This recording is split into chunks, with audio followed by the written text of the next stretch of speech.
Bienvenidas todas y todos a un nuevo capítulo de Inventario, el podcast de Chiapas Paralelo. Mi nombre es Andrés Domínguez y soy reportero de este portal informativo, y junto con un gran equipo pues seguimos en esta tercera temporada pues hablando sobre temas que nos parecen muy importantes, siguiendo nuestra agenda, sobre temas sociales, coyunturales, medioambientales e inclusive temas que creemos que en ese momento pues nos parecen muy importantes. Recordarles a las personas que este podcast se ve y se escucha, se puede ver a través de www.youtube.com/Chiapas Paralelo TV, o se puede escuchar en Spotify, en Apple Podcast, en Google Podcast. Ahí pueden ver, buscan Inventario, buscan Chiapas, y ahí seguramente van a identificar este podcast. Ya nos acercamos a las 52 semanas de haber iniciado este podcast, entonces creo que es un reconocimiento a nuestros escuchas, que quienes al final de cuentas pues han seguido con este proyecto, y sobre todo a este gran equipo quien pues nada, estamos realizando este proyecto en este ya 2023. Sin más, pues el día de hoy hemos invitado a un muy buen amigo que lo he conocido a lo largo de ya de varios años y a lo largo de varias entrevistas. Y de alguna forma como que hemos coincidido en ese aspecto y hemos tenido la fortuna pues de ser muy puntuales en varias cosas, lo que nos ha ayudado a tener como una amistad siempre de coherencias, siempre de aprendizajes. Y estamos hablando de Gilberto de Guzmán Batiz García. Él es abogado, experto en Derecho Constitucional. Ahora tiene una encomienda muy importante como presidente del Tribunal Electoral del Estado de Chiapas. Y preguntarte, Gilberto, ¿cómo estás el día de hoy? Hola, ¿cómo estás, Andrés? Pues desvelado, pero contento de estar contigo y con tu auditorio y en esta nueva experiencia del formato podcast. Excelente, Gilberto. Bueno, mucha gente identificará, bueno, pero ya lo leyeron en el título, mucha gente identificará por qué está dentro de todo que hemos visto, o sea, hemos visto muchos temas diferentes. El día de hoy está, de repente dirán, está alguien experto en Derecho Constitucional, y vamos a hablar sobre un tema que a mí me parece bien importante, que es qué está pasando con nuestra política. Y sobre todo para los jóvenes, ¿no? Me incluyo, todavía no rebaso la vara de los 29 años según el INEGI. Y desde ahí vamos a avanzar. Pero antes de ello, obviamente hay que conocer primero a Gilberto. Gilberto, te pregunto, yo te he encontrado en diferentes posiciones, pero ¿de dónde nace tu fascinación con el tema del derecho electoral? ¿Fue coincidencia? ¿Sí lo buscaste? Cuéntame un poco. Pues mira, soy chiapaneco, nacido en Tuxtla Gutiérrez, y creo que esa es una condición de arranque. Mi padre es abogado también, y yo creo que no fue una condición heredada, porque ya ves que muchas de las veces te lo inculcan desde casa. Yo tuve la fortuna que mi papá llegaba a la casa y el trabajo lo dejaba fuera, siempre. Sin embargo, yo creo que esa orientación no premeditada, pues también define muchas de las cosas, ¿no? El respeto a su profesión, la entrega y las inquietudes de qué es lo que estaba haciendo en el día a día. Pero yo te decía esta referencia de ser chiapaneco porque, como tú bien sabes, esto nos define. Yo creo que si hubiera sido queretano, si hubiera sido chilango, si hubiera sido de alguna otra espacio de la geografía nacional, pues no hubiéramos estado tan a flor de piel con las necesidades, con una realidad. Chiapas sabemos que es un estado mosaico, pluricultural, y eso es una definición no solamente constitucional la que tenemos, sino es una realidad. Y esta realidad de quiénes somos en Chiapas, pues me generó quizá una vocación de cómo podía yo ser alguien más para servir a los demás. Quizá hubiera estudiado medicina, te lo digo con una convicción personal, pero la sangre y yo no nos llevamos en ningún sentido. Ajá. Entonces sí creo que tuve una vocación desde chavo por la lectura, por la historia. Me gusta mucho la historia de México en un primer momento. Fue uno de los acercamientos que desde chamaco, ya sabes, estas grandes enciclopedias que compraban antes, yo creo que desde los abuelos, y que me hacía agarrarlas en las tardes cuando no teníamos internet ni este tipo de condiciones. Claro. Y te ponías a leer relatos muy particulares de nuestra historia. Y bueno, te podría decir que todos los sucesos que hemos tenido en la historia del desarrollo de México, sus revoluciones y su devenir histórico, pues siempre ha estado imbuido de una causa como puede ser la justicia. Creo que esa palabra se ha respirado en mi familia por muchas generaciones, yo te lo diría desde mis propios abuelos incluso, con diferentes avatares cada uno de ellos, pero imbuidos de justicia. Y yo tenía esa consideración muy particular desde muy chavo, que quería estudiar Derecho. Tuve la oportunidad de, al concluir la preparatoria, irme a estudiar a la Ciudad de México. Mis padres en su momento me apoyaron y alguna vez le escuchaba esta frase a otro de los buenos amigos, que él estaba convencido cuando salió de su terruño, lo único que llevaba era una mochilita en la espalda. Y a donde llegó fue a recolectar herramientas. Y donde veía un martillito, échalo para acá. Donde veías tu serrucho, échalo para allá. Y todas estas herramientas lo único que te permiten es tener un bagaje para después tener la posibilidad de llegar, de regresar y construir algo con esa posibilidad. Entonces la intención de ir a México era justamente para regresar a construir a Chiapas, a esta realidad. Y uno podría pensar, bueno, ¿por qué la Ciudad de México, siendo abogado, es una condición muy innata? No debemos de perder de vista, y yo tenía esa referencia, que si estamos hablando del órgano máximo de determinaciones jurisdiccionales, como podía ser la Suprema Corte de Justicia de la Nación, estaba en la Ciudad de México. Sí. Si bien es cierto, aquí existe también una serie de corresponsabilidades competenciales en la administración de justicia, pues uno tiene eso tocante, y yo quería estar allá, ¿no? Prácticamente si hubiéramos estado en el Imperio Romano de las épocas, pues el centro gravitacional de lo que estuviera pasando era la Roma misma, y para mí lo constituía la Ciudad de México. También tienen muy mala fama los citadinos de que es gente alevosa. Nosotros como chiapanecos muchas de las veces somos bondadosos, bien intencionados, y si bien es cierto eso, yo quería aprender a nadar entre tiburones. No tan fácil es ahorita que uno lo dice, que hasta existe este programa del famoso de Shark Tank. Shark Tank, ¿no? Entonces, pues sí, era echarme un clavado entre tiburones con la firme convicción de regresar a Chiapas algún día a construir por nosotros, por esta entidad, por Chiapas, y cómo desde un caudal social. Y esta era la aportación que yo podía hacer intelectualmente, manualmente, con la construcción del derecho. Claro. Una forma justamente de generar las mejores posibilidades y condiciones sociales en tu entorno. Claro. Oye, yo te pregunto algo bien curioso, ahorita que se me vino una muy buena pregunta. Tú fuiste consejero electoral, Sí. entonces fuiste consejero electoral local, cabe dicho sea de paso. ¿Te acuerdas la primera vez que votaste?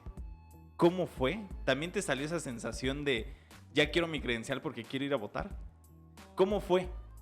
Sí, fue en el año de 1997, para una elección intermedia. Se definía la alcaldía y las diputaciones federales. Esa fue mi primera oportunidad. En Tuxtla, estabas en Tuxtla. Tuxtla Gutiérrez, voté en el Boulevard, una famosa casilla que luego era de las que se llegaron a robar en alguna ocasión, incluso en pleno Boulevard de Tuxtla, ¿no? Y sí, fue en el año 1997, estaba por salir de la preparatoria y ya había cumplido recién los 18 años. Mucho del trámite que estaba haciendo, como fue el servicio militar en su momento, era para dejar todo listo y poder ir a la Ciudad de México a estudiar. Y en ese verano, habrá sido verano del 97, fue la primera experiencia que tuve de aquel domingo en la tarde, ir a votar con mis padres y mi hermana. Lo recuerdo bien, en donde hay una escuela amarilla de clases de inglés. Ajá. ¿No voy a decir marcas? Sí, no, tú adelante. Por ahí. Ajá. ¿No? Ok, enfrente, ahí estaba. Ahí mismo. Donde sigue estando la escuela de inglés. Ajá. Ahí mero. Oye, pero digo, abonando un poco al tema, y es donde yo te quiero llevar, es, ¿tú en ese momento qué pensabas de la política? Porque al final de cuentas, o sea, a ver, todos y todas, en algún momento dado, lo primero que hacemos con nuestra credencial de elector, más allá de que nos la piden para todo trámite, es decir, yo quiero ir a votar porque ya me siento mayor. O sea, esa es la gran, como que la gran meta de tener una credencial de elector. Pero mucho nos olvidamos de que la misión es, al final de cuentas, elegir a nuestros representantes populares, ¿no? ¿Tú qué pensabas en ese momento, Gilberto? Mira, para aquel entonces, ni por acá, ni por asomos, tenía yo predestinado caer en el mundo electoral, ¿no? Para allá vamos, imagínate, estamos a la distancia ya de cuántos lustros sí, 25 de que años. aquello sucedió. Entonces, pues como te digo, era una convicción personal, la primera oportunidad que tenías de elegir a tus autoridades, y lo hice muy gustoso. Recuerdo que fue una participación muy baja la que hubo, como la ha habido históricamente en las elecciones intermedias de Tuxtla. Para aquel entonces se dio el ejercicio y vámonos. Me voy a la Ciudad de México con una credencial que me permitía incluso pues, ya poder tener una cuenta bancaria, ¿no? Ya poder entrar a algunos antros, lugares, exacto. ¿no? Con tu credencial pues, ya te movías. Esa primera credencial la perdí, lo recuerdo clarísimo. En algún transporte público la dejé, me acuerdo clarísimo de esa primera, y tuve que regresar en alguna vacación que tuve posibilidad de hablar para Tuxtla, a reponerla, aquella credencial de elector. Pero bueno, como te decía, quizá el derecho electoral en aquel entonces no estaba en mi mente. Siempre ha estado la vocación por lo público. Cuando estuve en la carrera, tuve oportunidad de desempeñar bastantes trabajos como pasantes entre profesores y algunos despachos.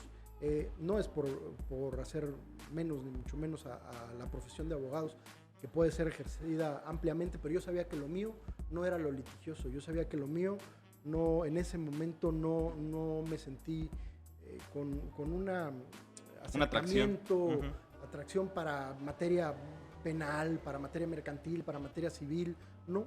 Y tuve un profesor en la carrera que justamente trabajaba en la Suprema Corte de Justicia de la Nación.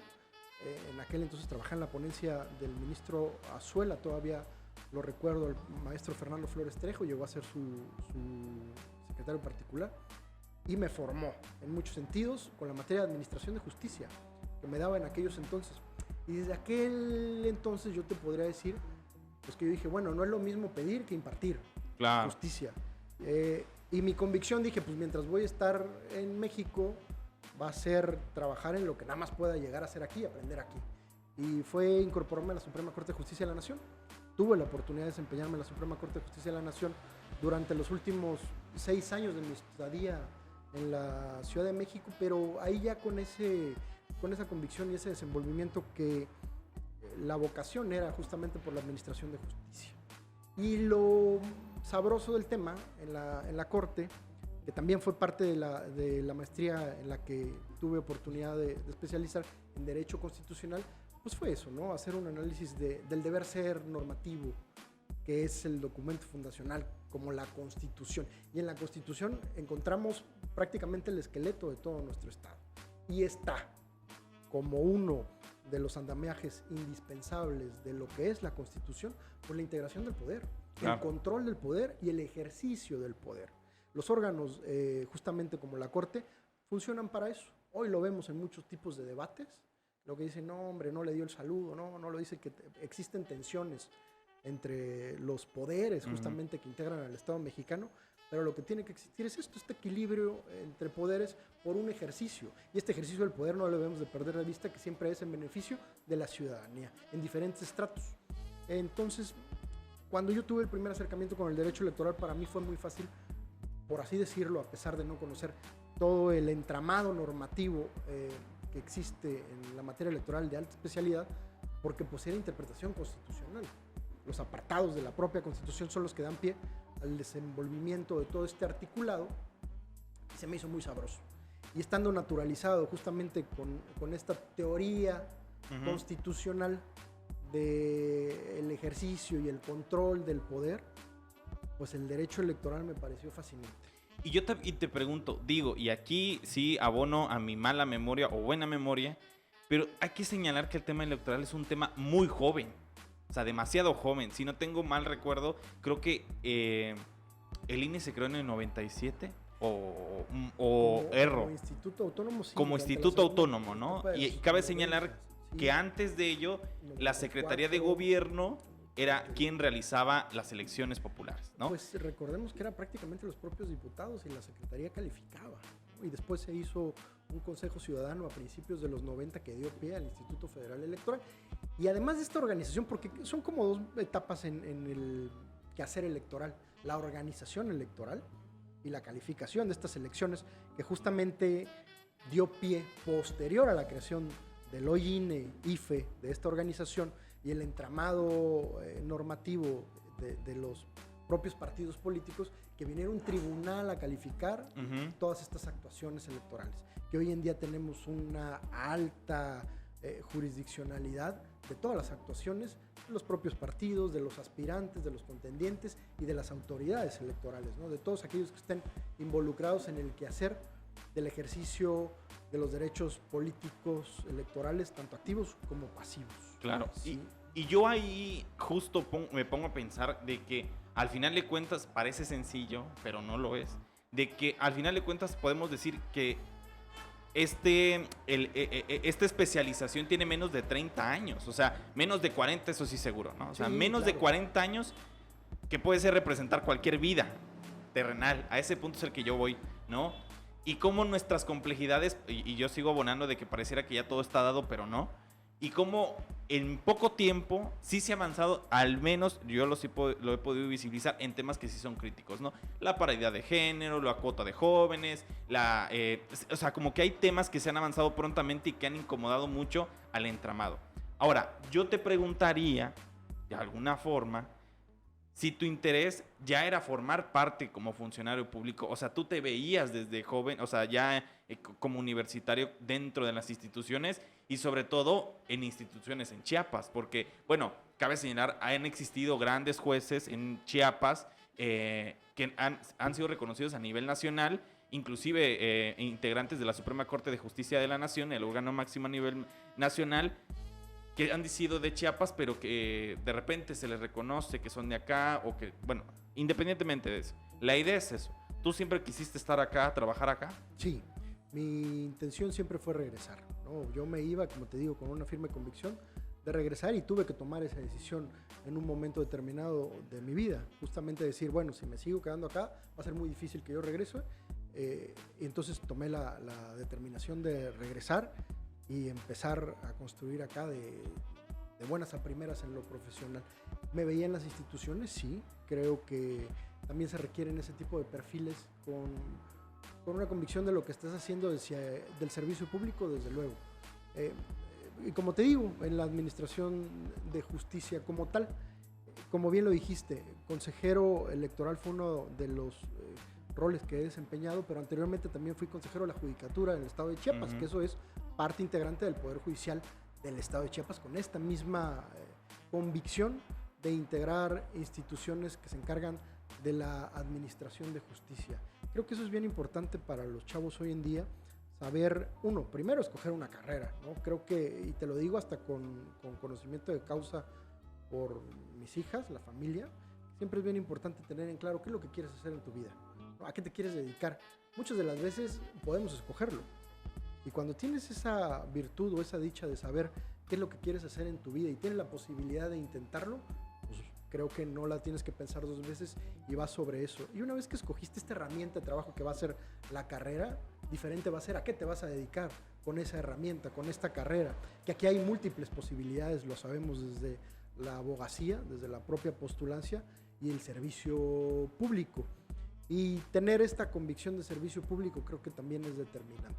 Claro. Yo, para cerrar ya este primer bloque, Gilberto, te pregunto, ¿cómo fue votar después de que ya hiciste la licenciatura? Es decir, ¿sí recordaste a aquel joven que fue así de que, no, pues voté por cualquier cosa, pero nada más porque venía con mi papá y me sentía ya grande, ¿no? ¿Cómo fue? ¿Y te acuerdas qué elección fue de que cuando ya votaste ya, o sea, con conciencia de causa, ya identificadas cuál era el PRI, cuál era el PAN? Sí. Cuéntanos. Mira, esta elección del 97 también fue con mucha conocencia, incluso convicción, y uno podía tener, sabes que para nosotros como chiapanecos es más fácil conocer a los candidatos que a los partidos. Y en el 97 eso fue, yo voté por candidatos determinados, no tanto por partidos, así te lo digo, y uno tiene esa expectativa en función de los propios candidatos. En el año 2000 yo ya me encontraba en la Ciudad de México y fue la elección presidencial. Y como mi credencial era de Chiapas, pues me fui a buscar una casilla especial para poder votar. Entonces nada más pude votar para la presidencia de la República y me la encontré en una terminal de camiones. En la Tapo pude ir a votar para el año 2000. En esa primera ocasión, que fue la única que tuve que votar, no estando en Chiapas, pero también lo ejercí ya como universitario y bueno, ya muy imbuido pues, otro tipo de mensajes, de ideas, y una campaña presidencial, que las presidenciales pues sabemos que son muchísimo más envolventes que estas de medio término de mandato, que tienen una densidad mucho más baja, ¿no? Sí. La estridencia presidencial pues arrastra muchas otras votaciones. Eso quiere decir que en el 2000 no pude votar por la gubernatura, nada más por la presidencia. ¿no? Pero sí, claro que lo recuerdo, y fui con mucho vehemencia a ejercer ese voto chiapaneco estando fuera de acá. En la terminal de autobuses La Tapa. Sí. Bueno, Gilberto, ¿te parece si hacemos una primera pausa Claro. de este podcast? Pues lo estamos platicando muy bien, me parece que tenemos muy buena energía. Y pues nada, seguimos con la segunda parte.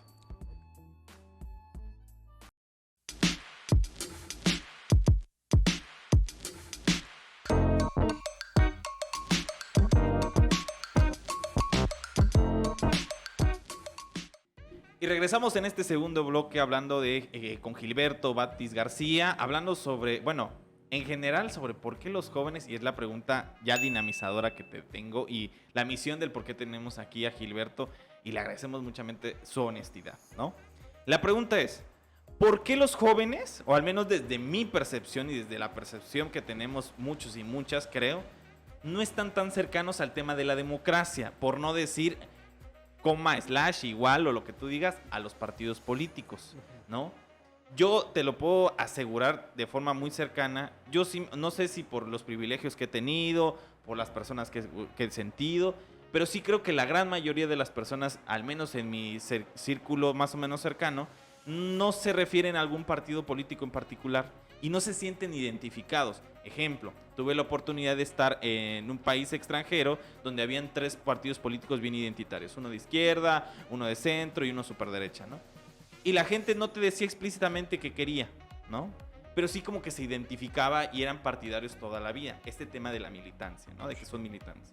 Vemos el ejemplo de Estados Unidos con los demócratas y los republicanos, ¿no? Las demócratas y las republicanas, ¿no? Muy claro, o una fracción o la otra. Pero en México, o al menos en mi círculo de Tuxtla, pareciera que es como muy complicado de identificar y sobre todo al menos ver a una gente que sea militante porque en verdad cree en el partido político, o al menos así lo veo. Te pregunto, ¿tú qué, para entrar, cómo consideras el actuar de los partidos políticos? Digo, a lo largo de tu vida, al final de cuentas. Hablamos desde nuestras opiniones personales, ¿no? Adelante. Pues mira, creo que fueron varias preguntas en un mismo contexto, ¿no? Que estamos hablando primero los chavos, ¿por qué no se sienten identificados con la democracia, con la participación en política y como un vehículo de participación que son los partidos políticos de ellos, ¿no? Diría que en un primer momento los chavos pueden, no, o las juventudes, chavos y chavas, no sentirse identificados con un partido político por falta de cercanía en un primer momento. Creo que las más de las veces cuando llegamos a esta mayoría de edad a ejercer por primera ocasión nuestros derechos político-electorales en un primer momento de votar, pues es el primer encuentro que tenemos con los partidos políticos, ¿no? Y lo ejercemos a través del voto. Y desgraciadamente tenemos la idea, y no creo que sea una cuestión privativa de la juventud, que la participación política de la ciudadanía concluye el día de la jornada. ¿No? Uno cree que, hombre, voy a ir a votar y este es el ejercicio democrático, pum, va a cambiar mi vida en función del voto. Y lo dejamos ahí. La verdad es que la participación política de la ciudadanía, pues este es uno nada más de los procesos de participación atomizadores. Entonces, creo que en mucho es por la lejanía que existe entre los primovotantes y los partidos políticos, pues no hay este enganche. Como chavos creo que tenemos muchas inquietudes en esa primera etapa de nuestra vida, hay muchas incertidumbres, creo, en la vida en general, como para definir uno mismo qué quieres hacer con tu vida, hacia dónde te quieres dirigir, como que para que te vengas a abrumar con lo público, ¿no? Claro. Creo que es algo mucho más íntimo en ese primer momento, que las juventudes tienen que definir muchas cosas y de un solo golpe, ¿no? A los 18 te llega una realidad que hay que definir. Yo consideraría que parte de estas definiciones, claro, que tienen que ser transversales y no solamente ser introspectivas en función de lo que uno quiere consigo mismo, sino con una conciencia de lo social y de lo que somos en el entorno. Creo que estos tiempos pospandémicos nos han dado una gran enseñanza, debería de ser el aprendizaje para todos, de que pues no somos una isla, de que lo que le suceda a uno puede tener una repercusión global en el mundo, financieramente, en una consideración de salud y de propia economía, con un desenvolvimiento que tendremos que estar pensando en nuestro contexto. Y siempre lo más inmediato pues, es el contexto nuclear. Y tú puedes generar una diferencia haciendo las cosas mejor desde tu propia casa, pues desde ahí hay que empezar. Y esta condición de contexto, pues hay que irla englobando y hay que irla expandiendo. Yo te diría que en ese sentido de expansión, los partidos políticos son eso, son un vehículo para acercarte a la participación de la ciudadanía de diferentes formas. Conozco chavos en la propia experiencia del Instituto de Elecciones, que tuvo oportunidad de ser consejero, con mucha inquietud, con mucho dinamismo. Y eso creo que es algo que cargaba cada quien, desde el propio concurso de debates, desde las propias propuestas legislativas.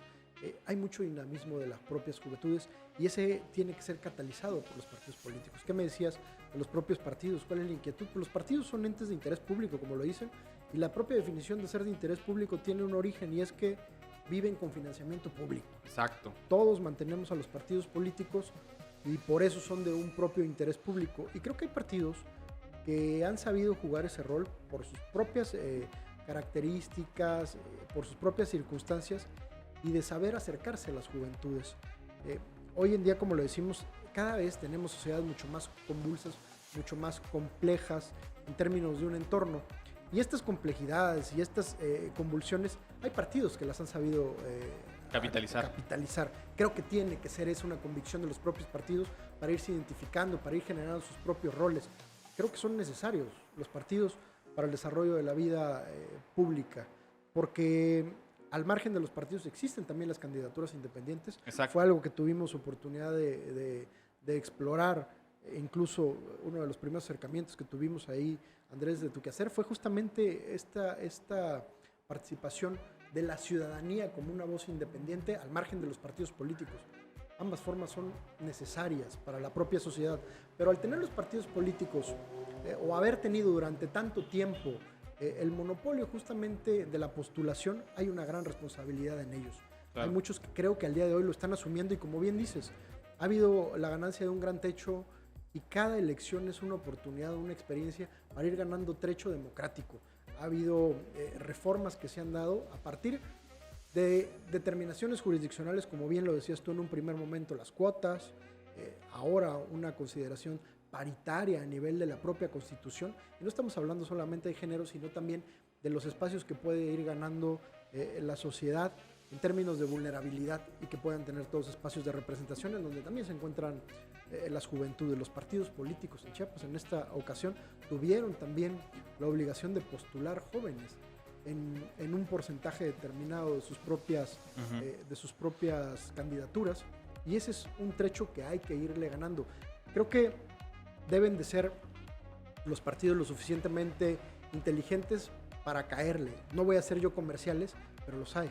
Creo que hay partidos que están jugando ese papel de una forma muy inteligente y acercándose a juventudes, acercándose a otros grupos y dándole la voz, como el espacio que tú estás teniendo en este tipo de ejercicios también, dándole la voz a las personas que no necesariamente tienen el reflector encima y que no tienen mucho que decir, pero no tienen dónde decirlo. Exacto. Hay partidos que lo están haciendo y lo están capitalizando y eso hay que reconocerlo y hay que aplaudirlo.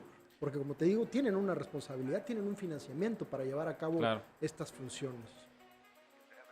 Lo que yo te digo, no podemos tapar el sol con un dedo, porque al final de cuentas hemos identificado cuáles son las particularidades de varios partidos políticos en Chiapas y en México, ¿no?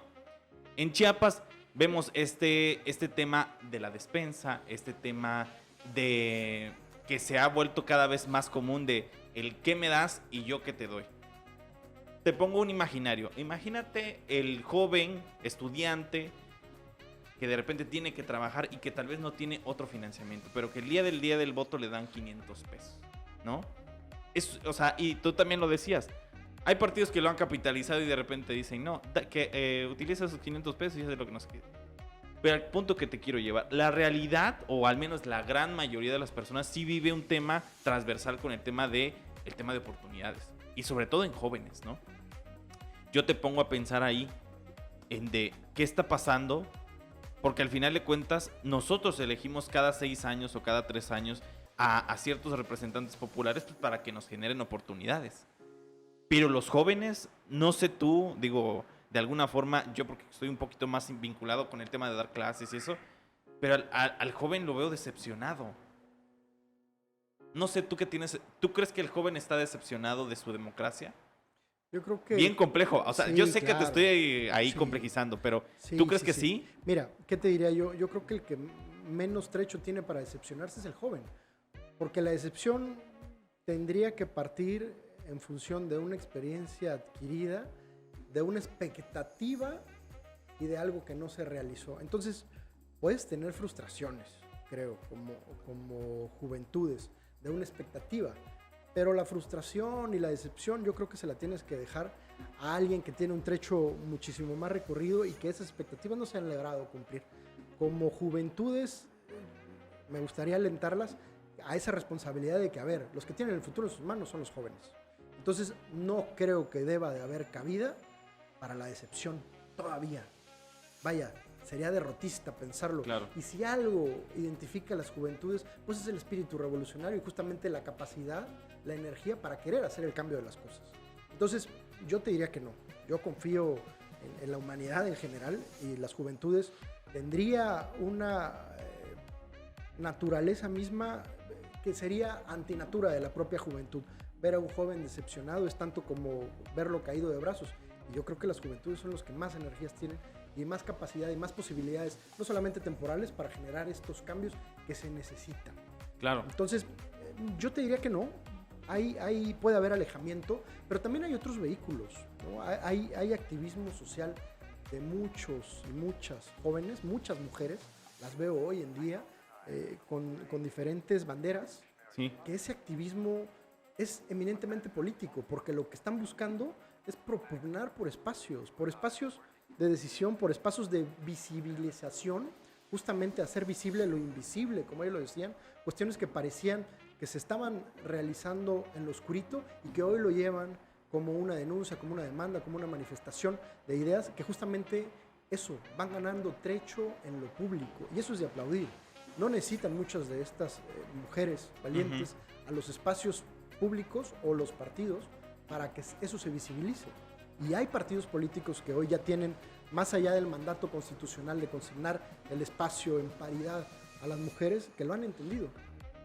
Esa es una responsabilidad compartida, creo, de la propia ciudadanía y de los partidos. Y queda la consigna de la vigilancia de las propias autoridades electorales, como es el propio instituto en el registro y nosotros en la validez de la legalidad y la constitucionalidad de todos los actos, de las autoridades, de los propios aspirantes y de los propios partidos políticos, a que ello suceda. Entonces, te digo, yo no soy fatalista. Las juventudes creo que sí necesitan mayores espacios de representación, porque lo que necesitan es justamente alcanzar esta experiencia. Y te diría, no, yo no veo una juventud frustrada para nada. Yo creo que nosotros, muchos de los que hemos tenido otras oportunidades, somos los que nos podemos llegar a frustrar en algunos momentos, pero de ahí a sentirte abatido, pues creo que hay una gran diferencia. Hay una gran diferencia. Gilberto, bueno, sigamos encaminados en el tema, sin embargo, yo aquí apelo a tu conocimiento como persona, como experto y de alguna forma como funcionario público, pero a lo que yo quiero pensar es en esto. A ver, no podemos decir, o sea, yo sé que es muy apresurado decirte, pero los partidos políticos han utilizado esta figura de las lagunas, ¿no? Que lo hemos platicado en algunas ocasiones. No sé si te tocó el tema de las Juanitas, no me acuerdo si te tocó o no estabas. Han tocado otros. Han tocado otros, ¿no? Sí. O sea, siempre han tocado un tema, o sea, han buscado el tema de las lagunas. De alguna forma, los partidos políticos son muy astutas, ¿no? Las quienes los dirigen y los acuerdos, que todo el mundo lo sabe y que no sé qué, Tú de alguna forma has identificado, digo, como ciudadano común, nos imaginemos que tú eres cualquier, o sea, que lo eres, ¿no? O sea, que eres como cualquier ciudadano. pero te enteras de la quema de esa casilla. Te enteras de no sé, de estos procedimientos así medios raros que de repente pasan en cada proceso electoral que estamos rumbo allá. ¿Tú cómo te sientes al respecto? Pues Dices, o sea, no sé qué pasa por tu cabeza, te decepcionas, dices, se pueden hacer desde otras, o sea, ¿qué dices en tu cabeza? creo que sé por dónde llevas la pregunta al decir, bueno, está bien, no hay un descontento, está bien, no hay una frustración, pero ¿qué te está despertando esto? ¿No? Estás poniendo el dedo en la llaga. A ver, no me digas que no hay frustración si esto estamos viendo, ¿no? Hay robo de urnas, quema de boletas. Yo te diría que como ciudadano, claro que despierta emociones. Y más a los ciudadanos que sí tienen una convicción ideológica, partidista y lo que decíamos, sienten afinidad con lo que representa determinada candidata o candidato para esa elección. Claro que despierta muchas emociones y eso es la política en sí. Y justamente es eso, es influir en el ánimo de lo público. Yo te diría que la política que no despierta emociones, pues no necesariamente cumple con su cometido. Claro. Porque despertar emociones pues es el quehacer de los políticos, de la política misma, y es el llamado a la acción del voto. Entonces, yo te diría que desde ahí me identifico porque despierta emociones. Como funcionario público, claro que también despierta emociones, pero el análisis que yo tengo que hacer de estos sucesos pues pasa por el tamiz de lo legal. Y de lo debido. Exacto, a ese punto es el que yo. Creo que es muy interesante. Yo te diría algo y no lo justifico, pero sí quiero enfatizarlo en que tenemos que entender que el ejercicio de los partidos políticos, de los aspirantes y de los contendientes es uno, y es hacerse del poder. Esa es una realidad. Los partidos políticos están contendiendo para ser los ganadores en una contienda. Y como impartidor de justicia te lo voy a decir con mucha naturalidad, a diferencia de otros tipos de impartición de justicia, en donde pueden haber mecanismos de solución de controversias en las que ambas partes queden conformes con un mismo resultado, y esto es la partición de una herencia, ganas un terreno, ¿no? Exacto. Y 50-50 todos ganan, o varias de las partes. En la política no. En la política gana uno y todos los demás pierden. Esa es una realidad en el ejercicio del poder, pero eso tampoco es para siempre. Por eso es un ejercicio reiterativo en el que justamente nosotros como ciudadanos tenemos la posibilidad de volver a elegir a nuestra candidatura con esta periodicidad ya definida por la ley, que es cierta. Entonces los partidos políticos, claro, y los actores lo sabemos, ¿tienen posibilidad de tener revanchas? Sí. ¿Tienen posibilidad de aspirar una vez más por el encargo? Sí, ya existe la reelección. Y la reelección en el Estado y en el sistema político electoral es la posibilidad que tiene el mandatario, el representante popular, de ser vuelto a elegir por el desempeño de sus propias acciones. Y el partido político de poder determinar si ese candidato es lo suficientemente rentable como una estrategia política para ellos volverse a hacer por el poder. Entonces yo te diría que en el ejercicio de la política la intención es esa. Es hacerse del poder. Los medios pueden ser muy diversos y tenemos varios autores por ahí, y es ahí donde entra la responsabilidad de las autoridades electorales. Creo que hemos avanzado mucho. Como tú lo dices, bueno, pues el robo de urnas, o que te dan la despensa, o que te dan tal. La gente en principio pues, cada vez es más alerta de las situaciones dadas. Las redes han ayudado mucho, pero también el andamiaje institucional. Hace años no existían los delitos electorales de esta misma naturaleza. No existía la fiscalía en la materia electoral, no existían las instituciones especializadas, específicas, encargadas de velar por la legalidad y la institucionalidad. Ahí hemos avanzado mucho trecho. Creo que este mismo trecho y la responsabilidad también hace que los actores políticos y los operadores vayan perfeccionando muchas de sus técnicas. Pero eso es parte, te diría yo, de la competencia política. Una competencia política que también hay que decirlo, desde esta responsabilidad, tiene que concluir un día. Hay competencia para la elección. Una vez que la elección y que la ciudadanía ha elegido a quién lo va a gobernar, pues hay que trabajar por 3 años y para todos. La competencia tiene que terminar un día dado y en beneficio de todos. Y quien te haya electo, tú vas a gobernar para todos los demás. Claro. Yo también ahí te conmino, ¿no? Ahora, hay que pensar en el tema de que en cada elección, yo me acuerdo en la última elección que cubrí, hubieron fallecidos en Pueblo Nuevo, Solistahuacán, si no mal tengo recuerdo. Hubieron elecciones extraordinarias en otros municipios. Inclusive me acuerdo que el dirigente del instituto local mencionó que eran unas elecciones muy violentas, inclusive, ¿no? Que no se tenían un registro. Y aquí no lo oriento a lo que va a pasar, que eso creo que va a ser el siguiente bloque. Yo lo que te pregunto, dijiste una palabra clave que es bien abstracta para los jóvenes, para la gente que de repente nos escucha, el poder.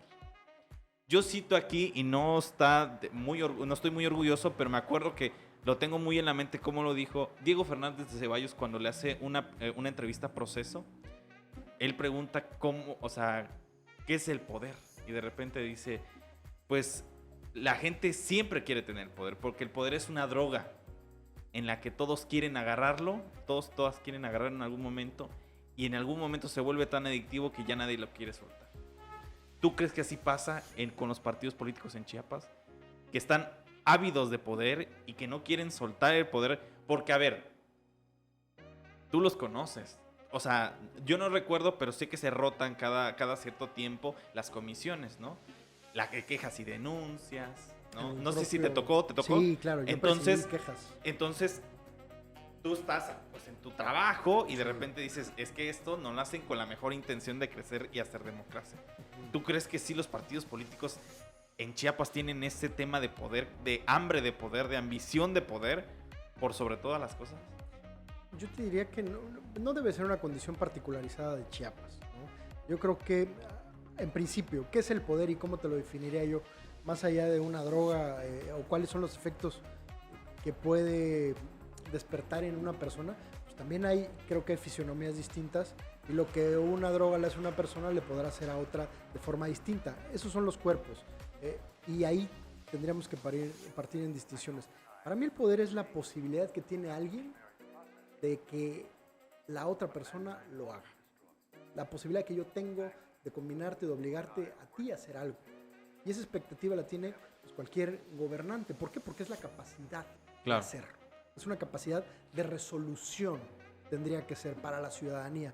Y muchas veces la aptitud que eso te da, de generar justamente una condición de cambio para la ciudadanía benéfica, que ese es el espíritu justamente del ejercicio del poder, pues habrá quien se engolosine con ello. Pero para eso es que tenemos un andamiaje constitucional o un diseño o una ingeniería constitucional que limite el ejercicio del poder. Lo platicamos y para mí la teoría de la Constitución o la constitucionalidad misma lo que pretende es justamente eso, limitar el ejercicio del poder. Y ese es el llamado entre los propios equilibrios y en este ejercicio diríamos, bueno, si hay alguien que está enviciado de poder y la experiencia mexicana nos ha dicho con el sufragio efectivo no reelección, es que a través de mucho corrimiento de sangre desde los partidos no reeleccionistas, de los hermanos Flores Magón y posteriormente con Madero y la constitucionalización de Carranza y el desprendimiento de diferentes manifestaciones como lo pudo haber sido Villa y Zapata en diferentes aristas. Después de todo este correr de sangre, lo que dijeron justamente es eso, no vamos a permitir que una persona se perpetúe en el poder, se concentre el poder. Entonces, ¿qué empezaron a hacer? Pues vamos a generar que este poder no se concentre en una persona, pero sí en una masa. Y esto ha venido siendo la influencia de la historia política de México. En 1978, tras una serie de desconfiguraciones políticas, pudimos tener entonces la participación de representación proporcional de los partidos políticos, en donde sabíamos que existía un partido político hegemónico, en donde de 500 diputados existían los 500 de un solo partido, y un funcionario público con una responsabilidad, como lo fue don Jesús Reyes Heroles, determinó en el 78, vamos a hacer un cambio, y en esta tesitura vamos a darle participación proporcional a la votación que hubiera obtenido las demás fuerzas políticas, incluido, como fue proscrito en muchos años, el Partido Comunista, con una visión de izquierda que en aquel entonces pues, era impensable. Y el Partido Acción Nacional fueron ganando. Y así es como llegamos a una alternancia política que hoy en día yo te diría es una realidad. En Chiapas, justamente no tenemos un partido político hegemónico. Tenemos un gobernante, como lo es nuestro gobernador, con un partido político. Y casualmente ese partido político no tiene mayoría. Sí, en el Congreso. En los demás, en los municipios. Claro. Que esa es la representación plural que te diría. Y eso es vivir en democracia. La democracia existe. Claro que los partidos políticos van a buscar cómo hacerse del poder. ¿Por qué? Pues esa es la encomienda y cada uno de los aspirantes pues, tiene su propio corazón y su propia encomienda, ¿no? No es que el dirigente partidista suficiente, ¿no? Con esto yo ya doy resultados a mi partido. Para nada. Creo que es una convicción que va a ser focalizada y por eso te pongo el ejemplo de los municipios, porque es ahí donde se pueden ensalzar las necesidades más latentes de la población. La vecindad, saber cuáles son tus necesidades, si tienes alumbrado, si no tienes calles, si tienes limpieza, si tienes seguridad, pues estas necesidades básicas de la población te las define el municipio. Y entonces este municipio, de los más de 120 municipios que tenemos electos al día de hoy en nuestra geografía electoral chiapaneca, da cuenta justamente de esta pluricomposición, en donde hay partidos locales que gobiernan en municipios, partidos que no tienen existencia en otras latitudes y tienen municipios locales, partidos que han perdido el registro nacional, como uno que fue nacional, que fue a competir, perdieron el registro local y sin embargo ganaron un municipio. Te podría yo decir que es el único municipio que gobierna un partido que hoy ya no existe en todo el país, por ejemplo. Excelente, Gilberto. Me parece muy bien. Si quieres cerramos este segundo bloque y nos vamos con un tercero. ¿Te parece bien? Claro. Excelente.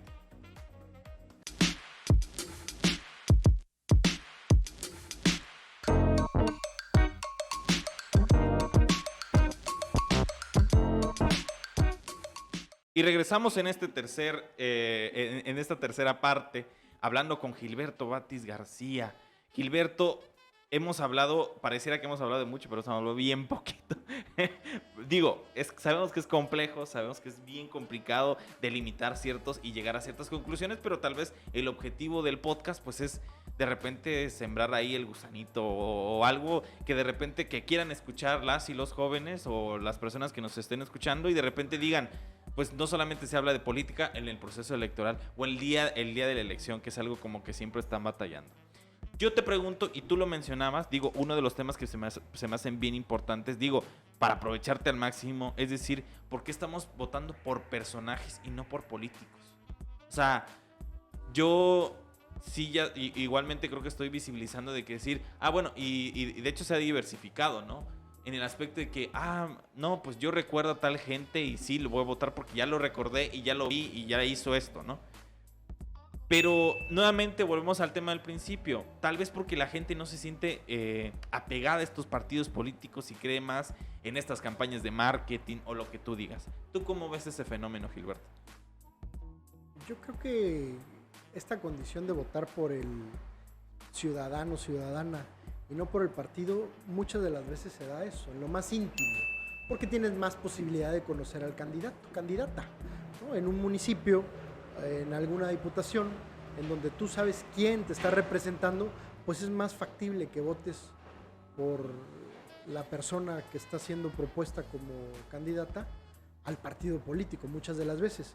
Y esas son estrategias de los partidos políticos y lo sabemos. A veces se sirven la fama de algunos aspirantes, como pudo ser el mismo Cuauhtémoc Blanco. Claro. ¿No? Que tiene un arrastre impresionante, que tienen carisma y se sirven una plataforma política de una candidata o un candidato así. Pero yo te diría que eso, que más allá de los fenómenos masivos como puede ser el mismo Temo, el hoy gobernador.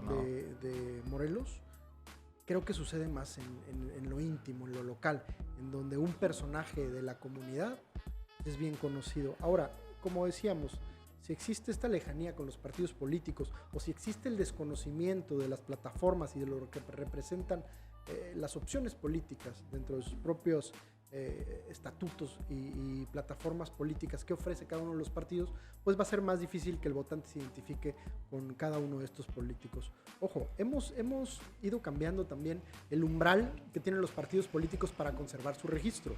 Al día de hoy, para la existencia de los partidos se necesita que tengan el 3% de la votación. Hoy en día tenemos en Chiapas más de una decena de partidos políticos. Entonces, que tengamos también un sistema multipartidista tan plural, pues genera también que la ciudadanía tenga más opciones por conocer, pero menos tiempo para acercarse a una en particular. Creo que ahí los partidos tienen que jugar sus barajas de una forma más inteligente porque son muchas opciones, es un mercado muy abierto en el que ellos pues tienen que acercarse de las mejores formas, si no son partidos estelares, ¿no? Si son estos famosos partidos o llamados satélites, como los pueden existir. Pero el hecho de que la gente, te digo, vote por una candidatura no debería ser algo que nos espante. Yo te diría que así se han construido muchas de las alianzas a las altas esferas del poder en lo local, ¿no? Hoy, como lo podemos ver, existen también coaliciones partidistas, y estas coaliciones creo que también algunas veces podrían jugarle al electorado pues algunas interrogantes, ¿no? Decir, caray, ¿cómo? Pero no eres de izquierda y tú no eras de derecha, pero están juntos ahora. Cuando hay una convicción partidista definida, pues puede llegar a jugar estas interrogantes. Ahora, cuando la coalición tiene una conformación en específico, con un objeto definido y se trata de contrapuntar a otro de los partidos, pues sí, se trata de ser un suma cero, ¿no? El que ganar y que el otro no sume, ¿no? Prácticamente también ese es uno de los objetivos de las coaliciones y debe ser una de las estrategias de los propios partidos políticos.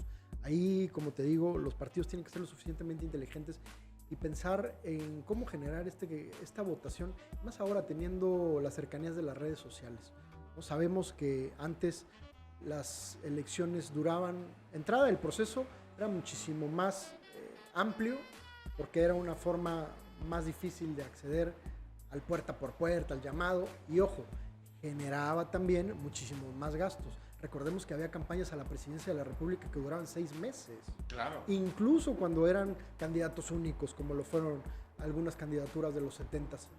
Pero hoy en día estos tiempos se han ido acortando y en lo local hay candidaturas que no duran ni 3 semanas, ¿no? Hay algunas que, dependiendo la densidad poblacional del municipio, duran 2 semanas. Entonces, pues es muy difícil desenvolverte en una campaña partidista que cuando te tienes que servir, pues es de otro tipo de estrategias mediáticas que creo que a las juventudes pues les acerca mucho el conocimiento. Hay que ser creativo con esto, y las redes sociales, instrumentos como estos, pues están a la mano, al orden del día, y que generan también, creo, costos muchísimo menores. Y esto es lo que creo que toda la ciudadanía agradece, ¿no? Que sea una democracia, porque se dice, y hoy con el debate de las reformas electorales en puerta, que es lo que habremos de tener, justamente lo que se dice es, bueno, todos queremos una democracia más barata, desde luego. Creo que es como alguna vez se dice con los productos, ¿no? Más barato no significa mejor. Y claro, como cualquier producto pudiera ser hasta algo medio falluquero, ¿no? Y es clon, que casi es lo mismo, pero no es igual, pues también tiene que ser con la democracia. Más barato no significa necesariamente mejor. Hay que ser más eficientes con el ejercicio de todos los insumos públicos. Eso implica tiempo, eso implica gente, eso implica gasto público de los propios partidos y de las instituciones. Las instituciones también estamos llamados a racionalizar estos ejercicios. Yo, de hecho, te digo, o sea, el equipo con el que conformamos pues sí ha tenido como muchas experiencias en el tema electoral. Yo recuerdo que por lo regular las sesiones de comisiones a lo largo del proceso pues son muy tranquilas, pero se van tensando, ¿no? O sea, seguramente tú en algún momento se pasó. Y el día de la jornada electoral, porque yo me acuerdo que inician en la madrugada y todo va bien, y de repente tienen que fijar posiciones, ¿no? Yo sí recuerdo mucho en las 2 anteriores elecciones que el día de las elecciones pasa algo mágico, que todo el mundo está a flor de piel. Y como tú dices, ganan pasiones. De hecho, inclusive tú ves personalidad y ves posicionamientos que no verías en ningún otro momento de las comisiones. A mí me ha tocado ver, o sea, porque lo ves, no sé, por ejemplo, tenemos un tema de puntos de oportunidad, ¿no? Y de repente ves un fijamiento posible así de, es inadmisible tolerar estos actos. O sea, y comienzas a decir, ¿en qué momento cambió este personaje? Ejemplo, yo te pregunto, en ese momento, tú, como funcionario, o en ese momento como persona, tú de repente, ¿qué te significaba en lo personal de repente ver, por ejemplo, que se robaban urnas, que se quemaban urnas, que se vendía el voto? O sea, ¿te desilusionaba la democracia? ¿Te desilusionaba lo que estabas haciendo? ¿qué pasaba por tu mente? Porque yo me imagino que en algún momento lo reflexionabas, decías, yo no quiero un país así, por eso estoy acá, ¿no? ¿Tú qué opinas? Mira, como te digo, creo que en la teoría jurídica son los hechos y los actos, ¿no? Muchas de las veces cuando no tienen una configuración evolutiva, pues constituyen hechos jurídicos y no actos como tal para que tengan la validez. Hay que verlo, te digo, con otro crisol y desde distintas responsabilidades. Hay quien tiene una convicción en que si se roba una urna, por el conteo, por la estrategia, le va a dar la vuelta a una elección muy cerrada, ¿no? Esa es una estrategia de los propios partidos. Y como te digo, hemos ido ganando trechos.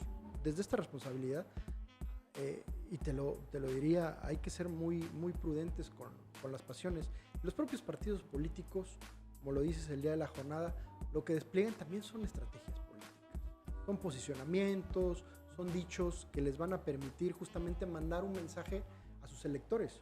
Habrá que con quien más responsabilidad lo que va a hacer es un llamado a la calma, porque también en esos momentos es lo que se requiere, esta prudencia por parte de los actores políticos. Yo no creo que exista un actor político en la entidad que diga o que se perdone que por alguna cuestión que suceda en su municipio exista un hecho que lamentar y que ellos estén conformes con ello. Yo te diría que es responsabilidad, y así creo que lo asumen los propios partidos políticos, hacer ese llamado a la calma a sus propios simpatizantes.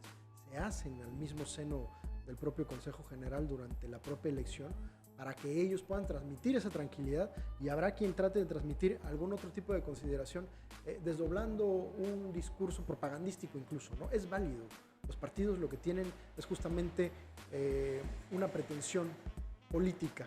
Nosotros como funcionarios públicos, al contrario, tenemos que ser cautos, y desde esta posición, ya no del propio Consejo Electoral, como te digo, que es, bueno, acabó el resultado del marcador, transmites todos estos hechos y actos al propio tribunal, tendremos la responsabilidad de validar o no una elección, si existieron las causales suficientes como para que el ejercicio de esa votación se sostenga, para que la convicción de la ciudadanía en un momento determinado pueda ser prístina y que no queda ninguna duda de que ganó el que votó la mayoría de la gente. Y eso es lo que hay que preservar. Hay acciones muchas de las veces estas indeseables, pero si estas acciones no empañan o no vienen a viciar lo menos no puede ser un llamado mayor que lo que ha elegido una mayoría.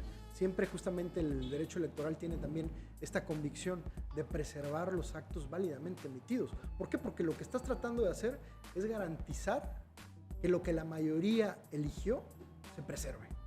Entonces, sí, puede haber hechos aislados, y estos son los que tenemos que calificar, pero si no son de la magnitud suficiente para que estos hechos pongan en duda una elección, pues entonces lo que se tiene que preservar es lo de la mayoría. Ojo, no estoy diciendo con esto que nos hagamos de la vista gorda.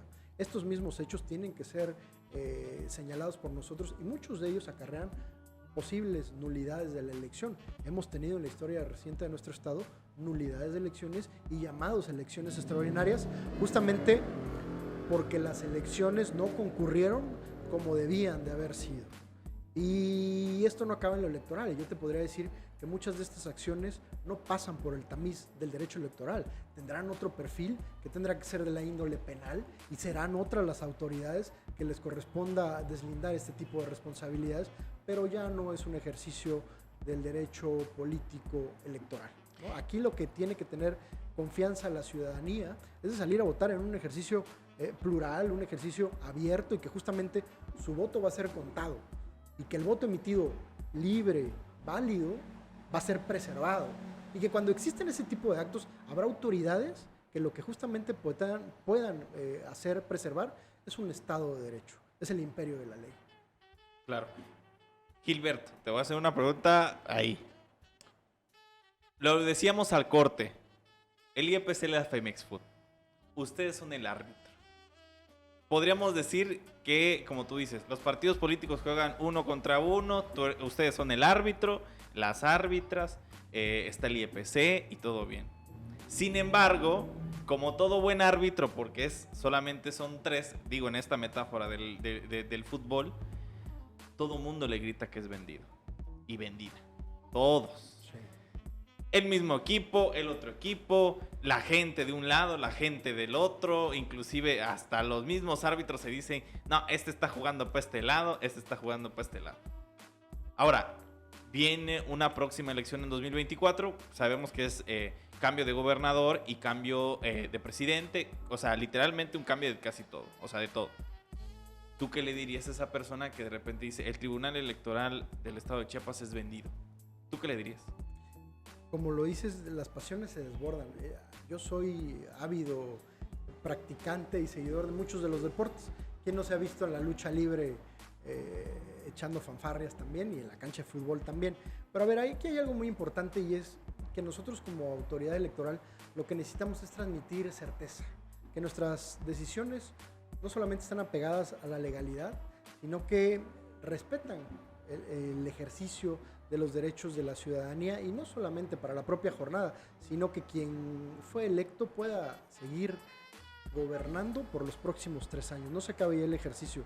No me espantan estas posiciones. Creo que como árbitro para eso te rentas. Y lo más importante de este deber es que al pitar el silbatazo final, tú tienes una tarjeta y un score y va a ganar quien haya metido más goles. Tú como árbitro ni eres el delantero, ni eres el portero, eres el que justamente califica las jugadas.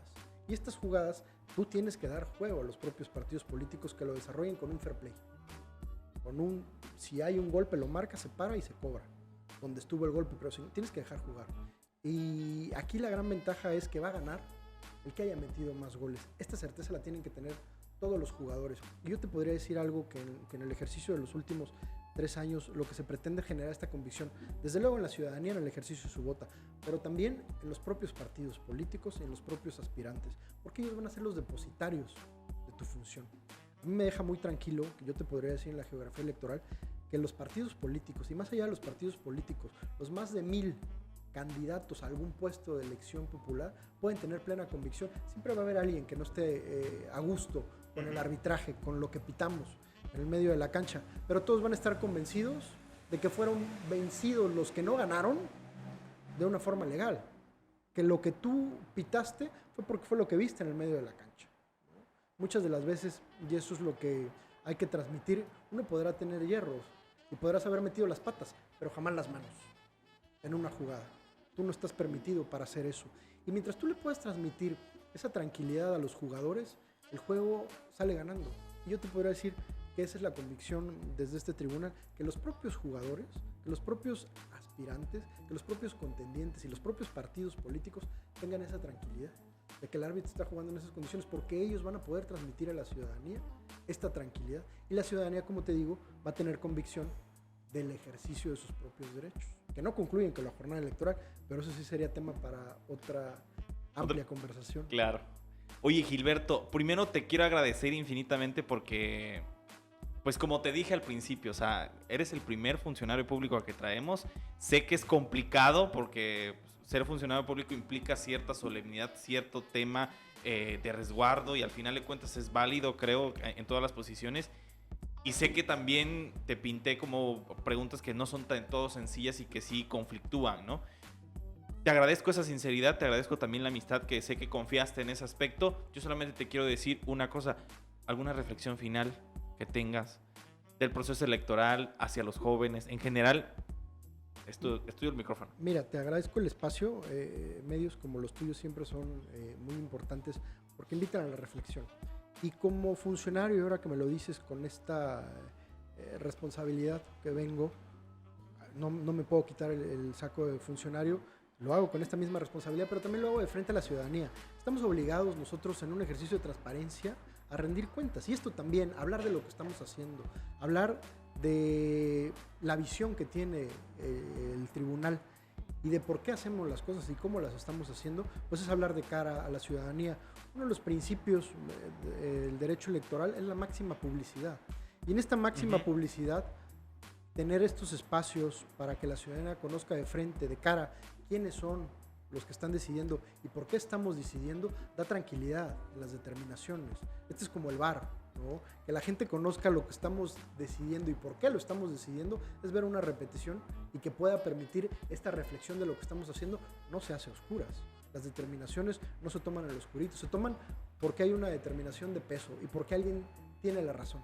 Eso es lo que se tiene que privilegiar acá, la razón con derecho, en ese sentido. Entonces, yo invitaré a la ciudadanía chiapaneca a que en el próximo ejercicio democrático que tenemos en puerta, que se está construyendo, vamos a ser muy cautos y muy cautelosos. Al día de hoy tenemos una reforma electoral, el denominado Plan B, que ya se aprobó, que van a ser las reglas del juego. Se podrá decir muchas cosas del Plan B, a nosotros no nos toca calificarla. Creo que la ciudadanía tiene que ser reflexiva y habrá una reflexión en torno a ello, porque a nosotros lo que nos va a permitir es operar con un sistema normativo que lo único que permitirá es que autoridades con esta responsabilidad demos certeza de cara a la ciudadanía. ¿Cuáles son las reglas del juego? Van a ser dadas por los legisladores que la ciudadanía pudo determinar o pudo darse para sí misma. Este es el juego de la democracia.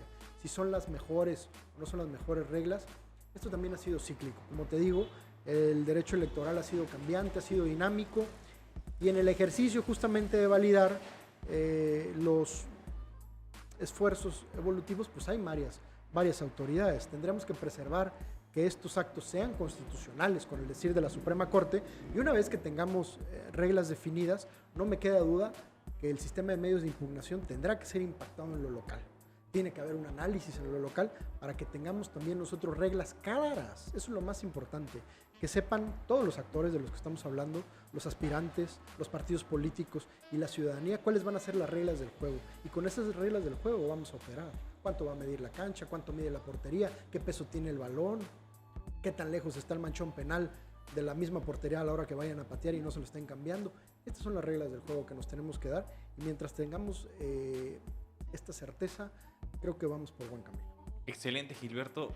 Por último, tus redes sociales, ¿quieres dar tus redes sociales para que la gente claro. te siga? Muy activo en Twitter, dicho sea de paso. Así es, el Twitter es como la oficial, me encuentran como gbatisg, @gbatisg o Gilberto Batis García, y en Facebook también existe la cuenta de Gilberto Batis García, y ahí damos cuenta pues de nuestro quehacer cotidiano desde el tribunal, que es una actividad colegiada que comparto con mis compañeras con mucha satisfacción. Y ya nomás para terminar, si no mal recuerdo, ¿softball? Sí, béisbol. Béisbol, claro. Sí. ¿Cómo vas con el béisbol? Pues ahorita esperando que empiece la temporada de ligas mayores, con mucha gana de tener pretexto para seguirnos desvelando viendo los partidos. Excelente, Gilberto. Bueno, y te agradecemos infinitamente, como te mencionaba. Y pues nada, decirles a las personas que ven Inventario, el podcast de Chiapas Paralelo, pues recordarle que este programa se hace gracias a la realización de José Domingo y de Gustavo Coutinho, quienes nos operaron el día de hoy. Y pues les agradecemos siempre infinitamente el tiempo. También les agradecemos pues a nuestros escuchas que siguen pues fielmente cada capítulo ahí comentándonos sobre cómo vamos, sobre qué temas quieren de repente escuchar. Y pues nada, recordarles que este podcast se ve y se escucha, se ve a través de www.youtube.com/ChiapasParalelo.tv, y se ve a través de, y se escucha, una disculpa ahí, se escucha a través de Spotify, de Apple Podcast, de Google Podcast, ponen Inventario Chiapas o algún tema asociado a Chiapas y seguramente ahí les salimos. Mi nombre es Andrés Domínguez y nos vemos en la siguiente emisión de Inventario, el podcast de Chiapas Paralelo.